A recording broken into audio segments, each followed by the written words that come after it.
Today on Rockfeed, a new interview about the controversy that nearly ended Metallica's breakup. Plus, Oliver Tree says he thinks the 21 Pilots may have ripped him off. Plus, Lamb of God frontman Randy Blythe rails against political correctness and more. Stick with us.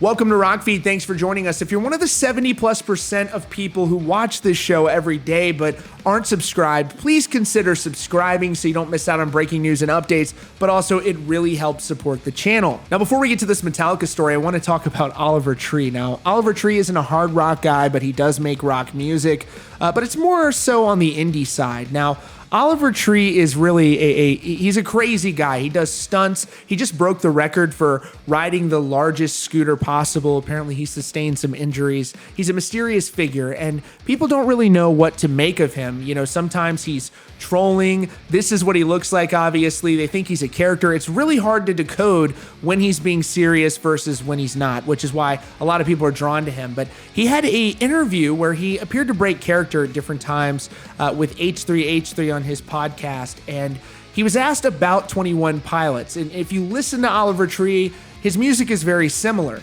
Oliver Tree says that Tyler Joseph has been following him on SoundCloud for a number of years and actually jacked his musical style. Here's a little bit of that interview where he talked about what he believes was being ripped off by 21 Pilots. What do you say to people who say that your music is just a dollar store 21 Pilot? I would say everybody knows 21 Pilots ripped my shit off. I was doing this shit for 10 plus years. No one caught on to it, and 21 Pilots used to follow me on SoundCloud, and that's just a fact. Yeah, and all of a sudden, somehow, he's got a similar sound to me 10 years later.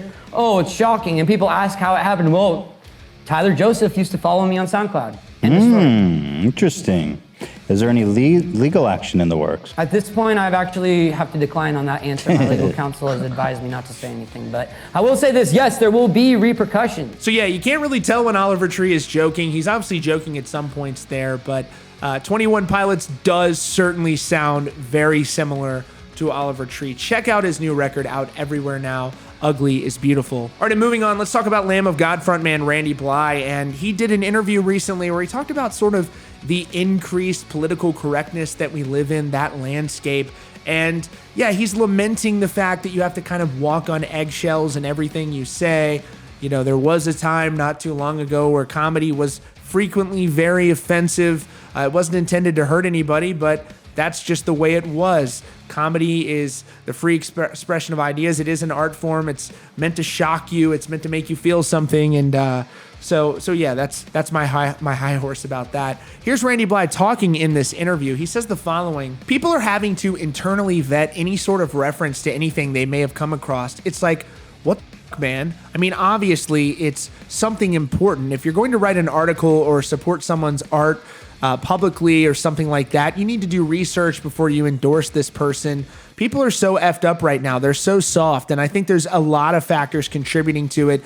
I think people are going nuts because people aren't working and they're stuck at home and all that stuff. But I think there's this period of uncertainty right now where nobody has any effing answers. Nobody has any answers to this coronavirus thing. And people don't deal well with uncertainty. They don't like the unpredictable nature of what's going on and all the different information. So they're looking for some sort of an outlet, any sort of thing that they can grasp upon to make them feel self-righteous and rage against. It makes them feel better. Okay, I've now elevated my moral plane and I'm in the right, and I'm in the right here. So people are like mad touchy about the stupidest shit. It's like, get over yourself. Of course, Lamb of God's new album is out now. Their self-titled release. Very good album. You should definitely check that out. You can pick it up wherever streaming services are available. And next up, Bad Wolves has out a new cover. They've been dropping a series of covers. They've been working nonstop during this pandemic. And if you follow them on Patreon, you've been getting a lot of exclusive content.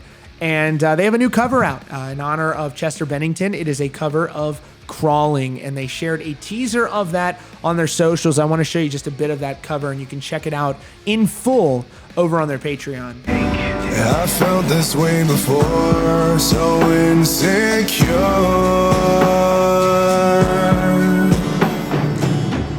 Crawling in my skin, these wounds they will not heal. And last but certainly not least, we have this story about Metallica, where apparently their longtime producer Bob Rock came out and he was talking about the creation, the production of their sort of probably least well-liked album, Saint Anger, although I do like a couple songs on Saint Anger. And he says one of the qualities of the album that was the most controversial, and you know, when you hear the memes about Metallica, the Metallica Saint Anger snare sound is up there, the highest guard. It's a AAA meme in the world of Metallica. And so when you hear that, this is something that has been very controversial for the band. That sound, people make fun of it. They're constantly mocking it.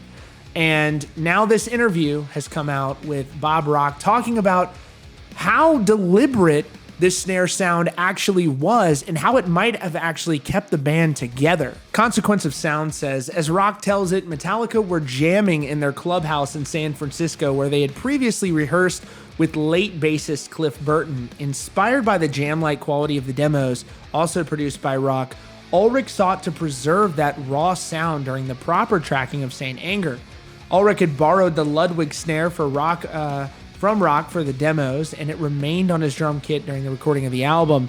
We were looking for inspiration, let's put it that way, because James wasn't there. So I said, pull off the drums, the double kick. We were fooling around with the other drums, he told Tone Talk. So let's set up the drums in the rehearsal room. We were on our way, and Lars just kept staring at the drums. Finally, he sat behind and said, just give me a snare drum. And I had a Plexi Ludwig snare, and I wanted to try it. And we put it on the drum kit, and he said, that's the sound. That's the sound. And I said, what? And he continued. So basically, we did a demo, and I used two Shure SM58 microphones, a 58 on the kick drum, and a couple of whatever simple mics were around, and we did a demo, and that was the sound. And he just would not go back. I'm not blaming him. This was about basically, if you can wrap around a concept, this was the sound of the drums when they were rehearsing the album. It's basically the closest to them being in that clubhouse. And no matter what everybody says, it kept the band together, and that inspired them to go on. So I'm okay with all the flack I've taken. It's an effing snare drum sound. Give it a break. It's interesting that he points that out because that was, anybody who's seen Some Kind of Monster knows the position the band was in at that time. They were very much on the verge of breaking up. They had no inspiration. They felt like they were going through the motions. And then they go back to basics. They go back to where they would rehearse with Cliff. And he felt inspired. He got inspired by something. He liked the idea and he went with it. And ultimately, when you're in a position like that, when you're in a band like Metallica, you are judged, you're under the microscope, and people make fun of it. And for Metallica, that snare, really, it's an unforgettable sound for better or for worse. But that album really did keep Metallica together. If they didn't make that album, who knows how long we would have gone without Metallica material, without Metallica shows, things like that. You know, they had already lost Jason Newsted. This is right after they had lost Jason Newsted, and James didn't seem like he wanted to do it anymore. And then you have them come back. You have James sober, and they record this album. And it's very interesting to think about whether or not this band would still be around today had it not been for that decision. It's also very interesting to think about what Metallica would sound like today had they been produced by Bob Rock on maybe an upcoming album. What if they tried to make more radio rock songs? What would that sound like from Metallica? I don't know. And I'm not so sure that any of you guys would want to hear that either. So yeah, that is all for now. Thanks so much for joining us today at Rockfeed. If you're new here, be sure to subscribe with notifications on so you don't miss out on breaking news and updates. Thanks again for joining us, and we'll see you all very soon.